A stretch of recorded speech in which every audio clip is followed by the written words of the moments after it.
Royal Caribbean is the first cruise line to get the green light from the CDC to begin test sailing. This after almost a year and a half of being docked.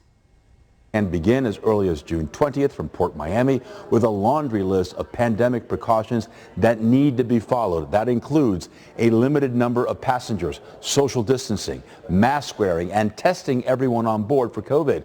But before you rush to book, we should point out these voyages are only for unpaid volunteers invited by the cruise line. Royal Caribbean's Celebrity Edge ship will be the first to set sail on June 26 from Fort Lauderdale, Florida. And according to the Royal Caribbean, the ship's entire crew will be vaccinated, and anyone over the age of 16 must require proof of vaccination. However, this requirement goes against Governor DeSantis' new law, which bans vaccine passports in the state of Florida. Join me now, co-founder and chief strategist at GDP Advisors, Seth Denson. So, Seth, what does this mean for the cruise line? Because DeSantis has made it clear that he thinks that requiring people to have a vaccine passport is unconstitutional. He's not going to have that going on in his state. But this cruise line, obviously, they're eager to get going again, and they feel like this is probably the best route of doing so. What do you think is going to happen here? What's your prediction? Yeah, my prediction is they'll find some type of compromise here, right? I mean, first of all, the cruise lines have been just decimated over this pandemic. And it's interesting, if we go back 6-8 weeks ago, Governor DeSantis was the champion for the cruise liners, going to battle against the CDC on their behalf. So my assumption is they'll find some way to have a compromise here. Cruise lines, unlike, other shops and businesses in Florida, they're taking people into international waters, into other countries. They've got highly regulated by the CDC guidelines. So likely there's going to be some compromise found here. Yeah.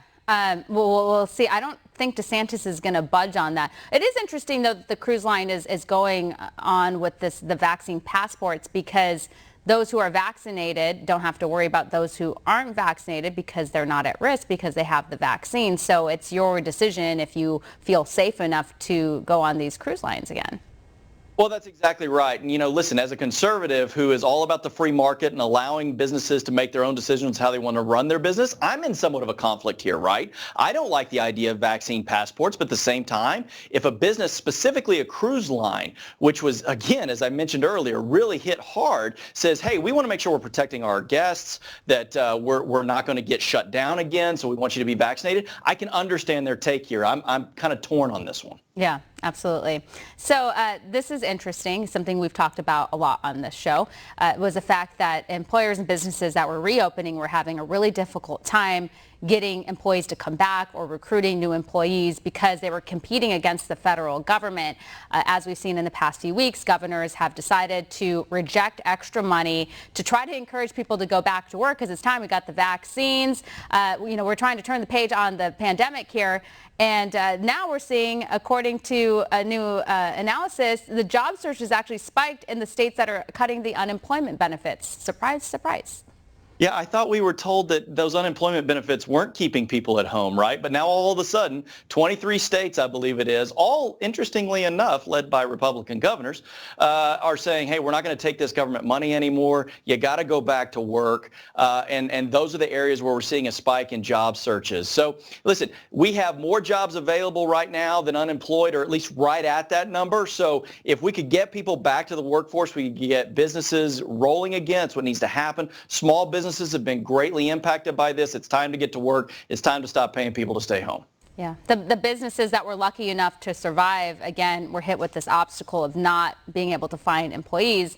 And, if you go out, you can see that there's definitely a shortage. Things take a lot longer. The lines are longer. There's just less help. And quality has gone down, I would argue, especially in the restaurant business. That's just my opinion. Yeah, absolutely. No. Feel the same thing. I agree. And you feel bad for the people that are working because they're overloaded. So it's really a challenge across the board. Absolutely. So more good news. Costco's food sampling is coming back. I don't know if you're a Costco member. I'm excited. Yes. It seems like Costco also, they got rid of their mask mandates. Obviously, it depends state by state, because I think in California, the Costcos are still requiring people to wear masks. But that being said, not that Costco was suffering during the pandemic. Costco was open and people were able to go there. In fact, I believe business was booming for them. Yeah, actually, Costco's stock price, it took a little bit of a dip at the beginning, and largely because it's very West Coast. So more Costco's on the West Coast than the East Coast. But also, it kind of hovered. I mean, they're doing well, but they're not doing what Amazon's doing. They're not doing what Walmart's doing. But listen, as someone who goes to Costco, who really does find all the good new stuff to get based on the samplings, I'm personally very excited about this. It's going to get me back into Costco again. I've kind of avoided Costco for the last little bit. Not necessarily because of the samplings, but okay, maybe because of sampling.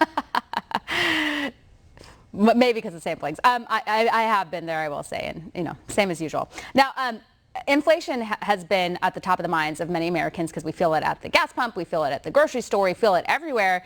And it turns out that restaurants are going to start raising prices if they haven't already because of it.